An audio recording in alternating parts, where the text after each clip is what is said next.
कि कोई भी व्यक्ति अगर जेल में है, चाहे वो झूठे मुकदमे में है चाहे वो सच्चे मुकदमे में है, कम से कम जेल में रहने वाले को चुनाव लड़ने का अधिकार नहीं होना चाहिए। और अगर दे बीजेपी हिंदुस्तान के किसी भी राज्य में, हम उसके खिलाफ आवाज उठाएंगे। तुम्हारे अंदर किसी का जमीर मर सकता है, इतना जमीर मेरा नहीं मरा कि जेल वाले व्यक्ति को चुनाव लड़ने का अधिकार।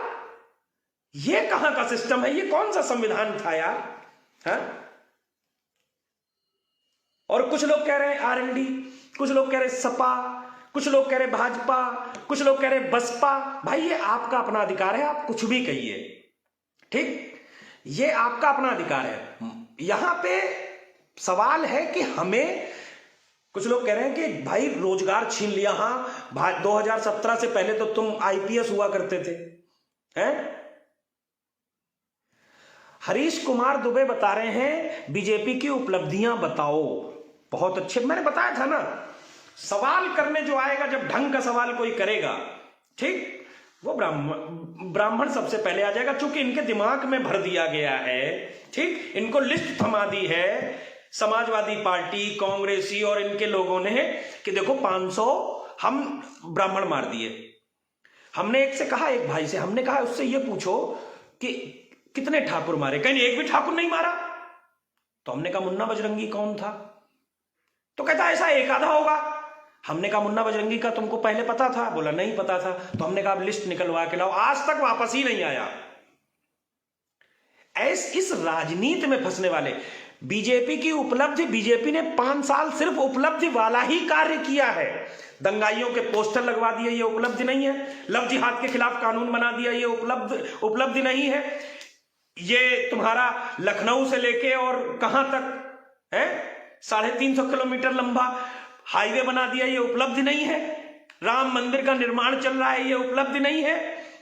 हज हाउसेस जैसे एक तरफा धार्मिक जो जिस तरीके से बिल्डिंगें खड़ी जा रही थी, उनके सारे निर्माण रुक गए, ये उपलब्धि नहीं है। कानपुर में मेट्रो चल रही है, ये उपलब्धि नहीं है। लखनऊ में तेजी से मेट्रो का कार्य चल रहा है, ये उपलब्धि नहीं है। 8 शहरों में मेट्रो की व्यवस्था हो रही है, ये उपलब्धि नहीं है। तुम्हारी मां बहन सड़कों पे सुरक्षित घूम रही है, ये उपलब्धि नहीं है। इनको उपलब्धियां ही नहीं पता चल रही हैं। और इनको क्या चाहिए? ये चाहते हैं ये जामुन खाएं दुबे जी और योगी जी इनकी गुठली निकालने आए तो उपलब्धि है? ये चाहते हैं ये हगने जाएं और कोई भाजपा वाला इनका आकर के लोटा इनको पानी दे तो वो उपलब्धि है। ये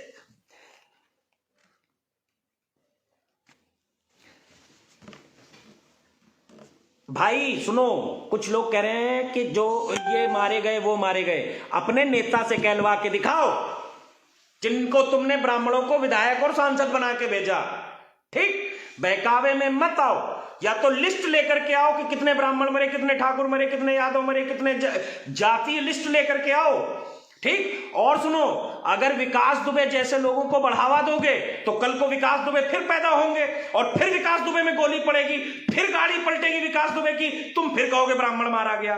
तो इसलिए इस तरीके की बात मत करो। विकास दुबे ब्राह्मण है कि ठाकुर है कि यादव है कि दलित है, विकास दुबे मारा जाएगा जब भी पैदा होगा। यह बिल्कुल सत्य है। मुन्ना बजरंगी जब भी पैदा होगा मारा जाएगा। ये योगी सरकार की इस बात से मैं बहुत खुश हूं कि चाहे वो मुन्ना बजरंगी हो, चाहे वो विकास दुबे हो, और चाहे वो जुनैद फलाने ढिकाने, ये तो बहुतेरे हैं थूकने मूतने वाले, ये चाहे जितने हो, ये सब मारे जाएंगे। इनकी जातियां आप गिनते रहो, ठीक। कुछ जो भी, मैं तो मना कर रहा हूं भाई, मुझे मत बताओ।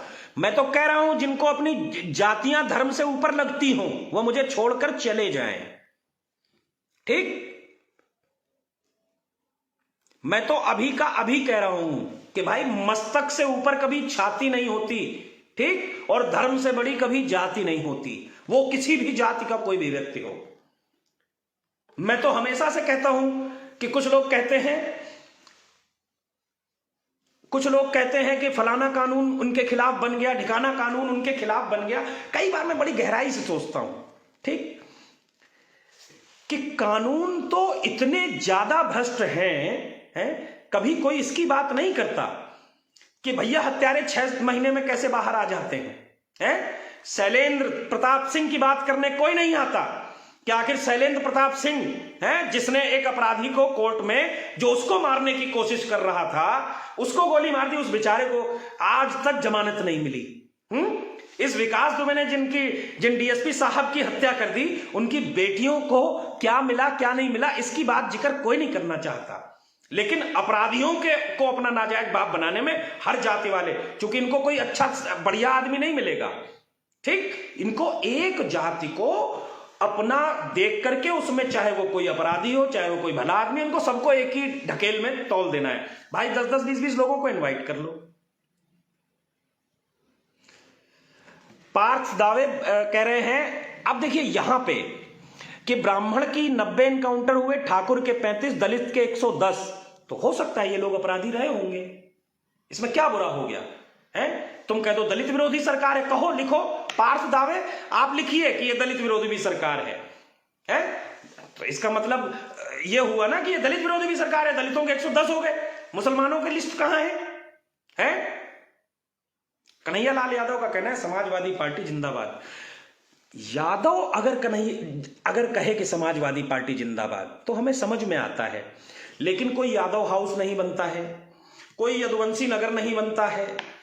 बनते क्या है? हज हाउस बनते हैं, कब्रिस्तान बनते हैं, जिहाद तंत्र बनता है, आजम खान की भैंसे तंत्र बनता है। यह बड़ी समस्या है भाई। यादव समाज का अगर उत्थान हो तो इसमें बुराई क्या है? मुझे तो कोई बुराई नहीं लगती, यादव समाज का उत्थान होना चाहिए।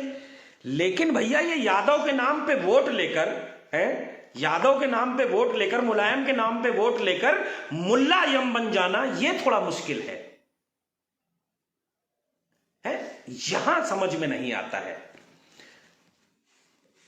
गोस्वामी चंदन कह रहे हैं ना ब्राह्मण समाज, ना क्षत्रिय समाज, ना बहुजन समाज, भाजपा में सिर्फ एक ही समाज चलता है, हिंदू। चलना भी यही चाहिए, हर व्यक्ति के दिमाग में यही चलना चाहिए। और यही एक वजह है, यही मैंने बताया ना कि योगी जी की सबसे बड़ी ताकत ही यही है कि वो पोस्टर लगवा देते हैं कि उनके साथ समाज के हर वर्ग का व्यक्ति खड़ा हुआ है। और ये दोगले, मैंने बताया ना कि ये तो इनके अंदर तो दोगलेपन की है। इनको तो खाली, जैसे अभी एक ब्राह्मण समाज की एक बेटी है, ठीक, प्रयागराज की, कह रहे हैं उसके लिए आवाज उठाओ।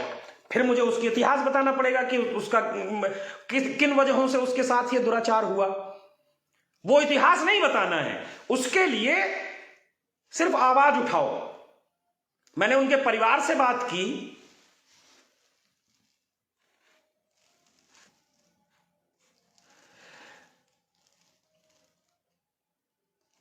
मुस्लिम के 250, ठीक है पार्थ दावे, ठीक है पार्थ दावे।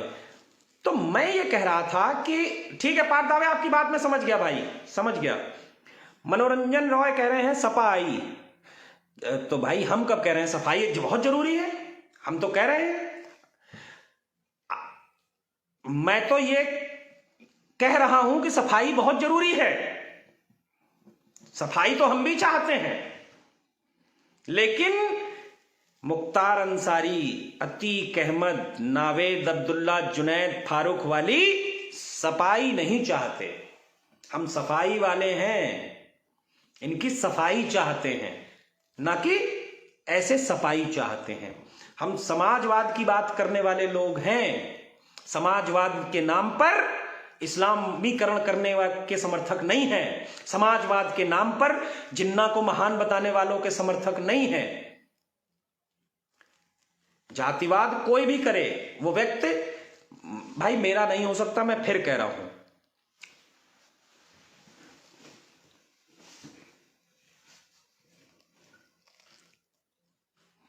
बिल्कुल अभिजीत मिश्रा जी बिल्कुल सही कह रहे हैं। तक्षशिला विश्वविद्यालय नष्ट करने वालों से, अरे मैं तो ये कह रहा हूं कि कितना बड़ा षड्यंत्र रच देते हैं ये लोग, कितना मतलब भ्रम फैला के देते हैं कि कुछ भाई, बताओ, जिनको मैं गौरव और सचिन की बात कर रहा हूं, मुजफ्फरनगर में अपनी बहनों की इज्जत बचाने के चक्कर में उन दोनों भाइयों की हत्या हो गई। और आज उसी गांव के आस पड़ोस के, आपको क्या लगता है 2-4 लोग भी नहीं उस सपा के समर्थन में होंगे? सिर्फ निजी स्वार्थ, क्योंकि अभी उनकी बहन के संग ऐसा कुछ नहीं हुआ है। ठीक, क्या आपको नहीं दिख रहा? उस क्षेत्र के आज भी गुंडे, चाहे वो संभल वाला हो, चाहे वो एक जो मुजफ्फरनगर वाला वीडियो आया, चाहे वो बागपत वाला जो वीडियो आया, हर जगह से तो लोग हैं, हर जगह के तो लोग धमकी दे रहे हैं हमारी सरकार आई है। तो हमारी सरकार कौन सी सरकार ऐसी, और ऐसा क्या ऐसा होता है आपकी सरकार में, ऐसा क्या लगता है आपकी सरकार में जो आपकी सरकार आएगी तो आप बदला ले लेंगे, मतलब आप पुलिस को हैंडल कर लेंगे। आज कुछ पुलिस वालों को भी मैंने देखा है, ठीक, जो 2017 के बाद भर्ती हुए, बड़े चौड़े होकर के कहते हैं, नए नए लड़के हैं, कहें भैया बहुत बुरी स्थिति है पुलिस की। स्थिति तो उसकी सोचो जब थाने में घुसकर सपा का कार्यकर्ता कॉलर पकड़ लेता था, तुमको भी अंदाजा नहीं है बुरी स्थिति कैसी कैसी गुजरी है।